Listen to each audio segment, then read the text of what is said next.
जिस तरह कल एमपी प्रताप सिम्हा जो है शहर मैसूर का दौरा करते हुए हमारे देवनूर लेक में जो है वहाँ पर एक मसला खड़ा करते हैं, उसको लेकर जो है तरह तरह की बातें होती हैं वहाँ पर, क्योंकि एक एमपी के जो है ज़ुबान से इस तरह की बातें कहाँ तक ठीक है सर? देखिए, member of parliament Pratap Simha बार बार जो नरसिम्हा राजा इलाके के बारे में ऐसा बेइज्जती करना, यहाँ के लोगों को चोर लोग ऐसा इस्तेमाल करना, एक गिरा के बात करना, ये कभी भी करते रहता है। ये एक मेंबर ऑफ पार्लियामेंट को मेंबर ऑफ पार्लियामेंट होके ऐसा बात नहीं करना है। ये क्या बोलते हैं, इधर कुछ इलीगल एक्टिविटीज़ चल रहा है, ऐसा चल रहा है, ऐसा चल रहा है बोलकर, तो इसका मतलब क्या है? इसको यहाँ के पुलिस के ऊपर भरोसा नहीं है। यहाँ एक गवर्नमेंट सिस्टम है, एक पुलिस सिस्टम है, एक इंटेलिजेंस सिस्टम है, इनका सरकार है, डबल इंजन सरकार बोलते हैं लोग। देखिए, सेंट्रल में इनका हुकूमत है, स्टेट में इनका हुकूमत है, कॉरपोरेशन में इनका हुकूमत है। ये सब रहने के बावजूद भी ये तो एजेंसीज को भरोसा कर लेना, पुलिस सिस्टम को भरोसा करना है ना, ये बार बार लोगों के सामने एक पर्टिकुलरली मुस्लिम कम्युनिटी को लेकर बेइज्जती करना, ये इनका एक प्रैक्टिस ही बन गया, कभी भी ऐसा करना। ये एक मेंबर ऑफ पार्लियामेंट के लिए एक लायक का जो बातचीत नहीं है, नंबर 1। नंबर 2, ये बार बार कुछ भी हादसा हो गया तो उसमें एसडीपीआई का नाम लेना, इनको कुछ मॉरल राइट्स नहीं है हमारे एसडीपीआई का नाम लेने का। Social democratic party of India एक कॉन्स्टिट्यूशन में भरोसा रखने का और इलेक्शन कमीशन में रजिस्टर हुआ एक पॉलिटिकल पार्टी है। ये लोगों को बिल्कुल बीजेपी को मॉरल राइट्स नहीं है हमारे में बात करने, क्योंकि ये लोग का हिस्ट्री हम लोग को मालूम है। ये जो संघ परिवार जो है, महात्मा गांधी जी का कत्ल में इनका नाम था, और इनका जो पेरेंट ऑर्गेनाइजेशन है आरएसएस 3 बार बैन हो चुका था। ये महात्मा गांधी जी का कत्ल का बाद भी बैन हो चुका था। दूसरा आकर इतने इंडिया का अंदर जितने भी फसादात हो है, ये इसमें सब इनका नाम था। गुजरात दंगे में इनका नाम था। जो गुजरात दंगे में जो नरोड पाटिया जो इंसिडेंट हुआ, उसमें कम सरस एक 60 लोगों का कत्ले आम हुआ था। तो उसमें देखिए, उसमें लाइफ सेंटेंस हुआ माया कोन्नानी, उस टाइम का बीजेपी का minister, women and children welfare का मिनिस्टर थे माया कोन्नानी। 28 साल का जो सजा हुआ था, लाइफ सेंटेंस हुआ था। और एक अक्यूज थे, उनको भी लाइफ सेंटेंस हुआ था, वो बाबू बजरंगी, बजरंग दल का स्टेट प्रेसिडेंट। और खुद इनका होम मिनिस्टर जो अमित शाह, इनको तड़ीपार किए थे कुछ एनकाउंटर केस में। ये हिस्ट्री है बीजेपी का। अभी देखिए, इधर पंसारे का जो मर्डर, कर्नाटक में एमएम कलबुर्गी का मर्डर, गौरी लंकेश का मर्डर, इसमें सब किसका हाथ है? ये यही संघ परिवार का लोगों का हाथ है। सिंदगी में एक पाकिस्तान का फ्लैग होस्ट गया, बाद में उनको चेक करे तो वो कौन थे? श्रीराम सेना वाले थे।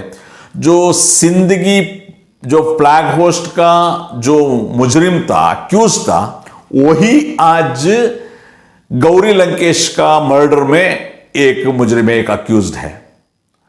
तो ये जो बीजेपी संघ परिवार, और अभी आपको मालूम है जो शबरीमला का वर्डिक्ट जब आया था, उस टाइम में इतना दंगा फसाद किए केरला का अंदर, पुलिस स्टेशन को बम डाले ये लोग, बीजेपी का लोग, आरएसएस का लोग, पुलिस स्टेशन को बम डाले ये लोग।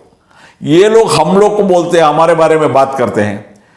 देखिए, मैं इस माध्यम का जरिए जो एसपी प्रताप सिम्हा को मैं वार्निंग करता हूं, being an member of parliament, आपका जुबान को काबू रखिए, क्योंकि इधर एक पुलिस डिपार्टमेंट है, आपका ही पुलिस है, क्योंकि आपका स्टेट गवर्नमेंट है, आपका सेंट्रल गवर्नमेंट है, एजेंसीज आपका है।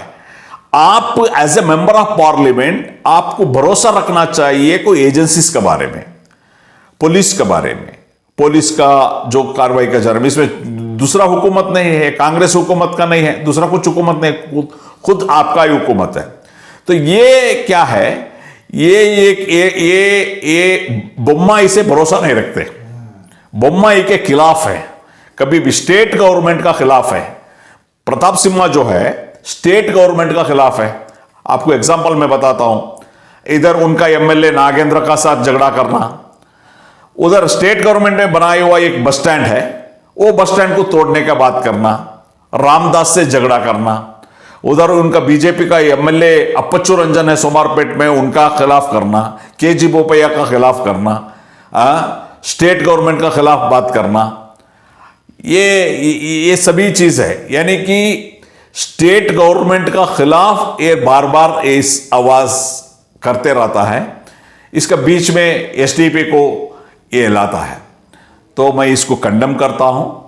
मैं उम्मीद करता हूं जो भी पुलिस डिपार्टमेंट है उस पुलिस डिपार्टमेंट इसका तहकीकात करेगा। दूसरा, ये बार बार ऐसा लाने का एक साजिश जो है टोटली एडमिनिस्ट्रेशन में फेल्यूर है।